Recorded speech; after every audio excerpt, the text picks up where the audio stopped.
A queda de Lúcifer. Antes de sua rebelião, Lúcifer era um anjo elevado e exaltado no céu, perdendo apenas para o amado Filho de Deus em honra. Lúcifer, como os outros anjos, tinha um semblante suave que irradiava alegria. A sua fronte alta e larga revelava um intelecto forte. A sua postura era nobre e majestosa e a sua forma era perfeita. Cristo, o Filho amado de Deus, tinha vantagem sobre toda a hoste angelical, mas uma luz especial brilhava em seu semblante e ao seu redor, que era mais brilhante e mais bela do que a luz ao redor dos outros anjos. Antes que os anjos fossem criados, ele era um com o Pai. Devido à sua inveja de Cristo, Lúcifer apoderou-se gradualmente da autoridade que deveria ser apenas de Cristo. Revelou que foi o seu Filho, Cristo, que foi escolhido pelo Pai para ser igual a ele mesmo, de modo que onde quer que o Filho estivesse presente, ele também estaria. A mensagem do Filho seria obedecida tão facilmente como a palavra do Pai.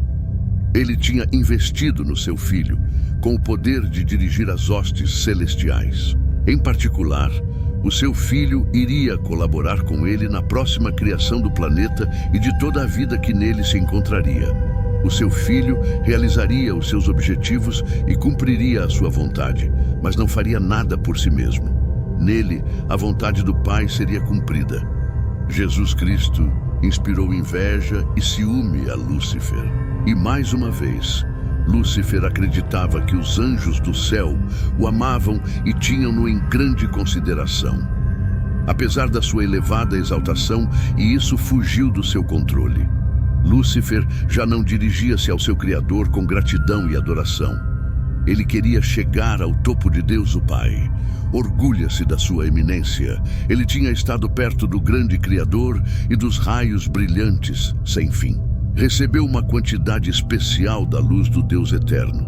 Refletiu sobre a alegria com que os anjos tinham cumprido as suas instruções com lealdade. As suas vestes não eram belas e reluzentes?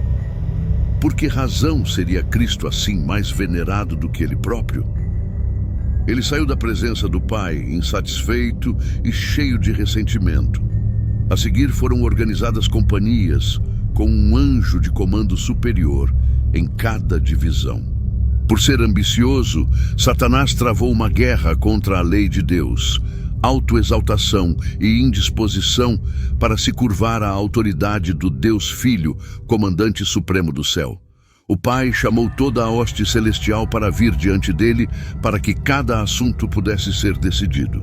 Satanás revelou-se abertamente o seu desagrado pelo fato de Cristo ter precedência sobre ele. Ele levantou-se orgulhosamente e argumentou que devia ter o mesmo estatuto que Deus e que deveria ser levado à presença do Pai para compreender os seus propósitos. Satanás afrontou a Deus, dizendo que se ele estivesse disposto a expulsá-lo, teria que expulsar também todos os seus simpatizantes, e queria saber se Deus estava mesmo disposto a criar tal vazio no céu. Depois declarou que estava preparado para se opor à autoridade de Cristo e para defender a sua posição no céu, usando força contra força. Quando os anjos bons ouviram as palavras de Satanás e a sua rebeldia, choraram. Segundo Deus, os desobedientes não deviam ficar no céu por mais tempo. Eles tinham decidido deixar o seu estado elevado e alegre. A desobediência não deveria permanecer no céu, segundo Deus. No entanto, não havia nenhum plano para salvar aqueles que se atrevessem a violar a sua lei.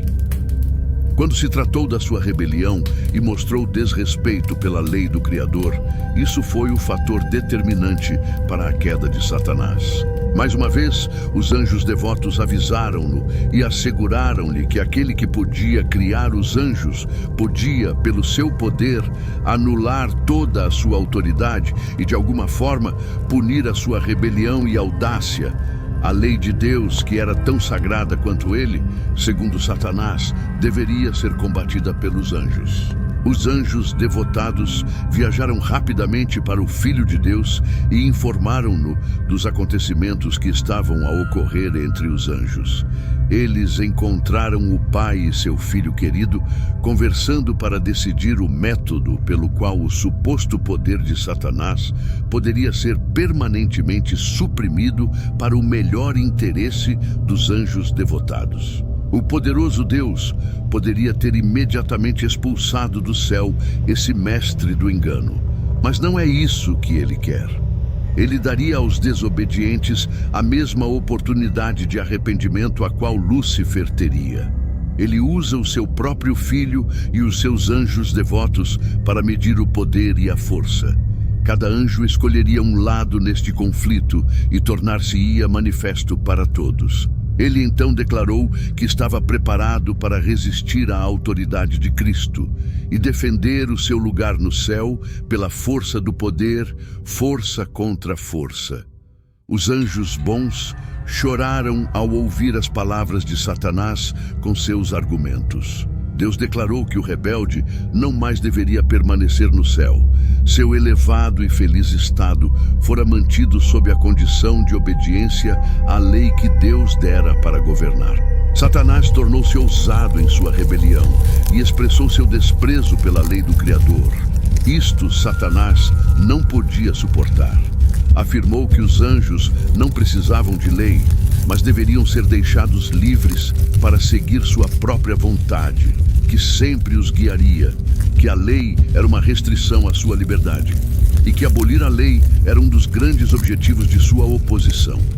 A condição dos anjos, pensava ele, precisava ser melhorada. Não é assim a mente de Deus, que havia feito leis e as exaltou iguais a si mesmo. Na verdade, a felicidade da hoste angélica consistia na sua perfeita, santa e justa lei. Cada um tinha o seu trabalho especial atribuído, e até que Satanás se rebelasse, havia perfeita ordem harmoniosa no céu. Então, houve guerra no céu.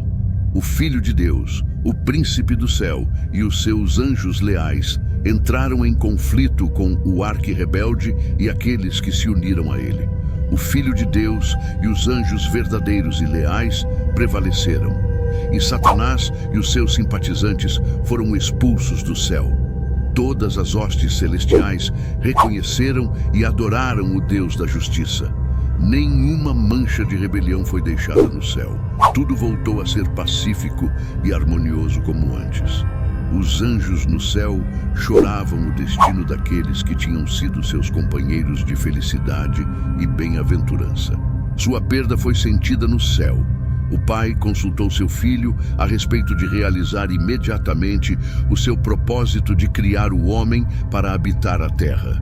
Ele colocaria o homem em provação para testar sua lealdade antes que ele pudesse ser tornado eternamente seguro.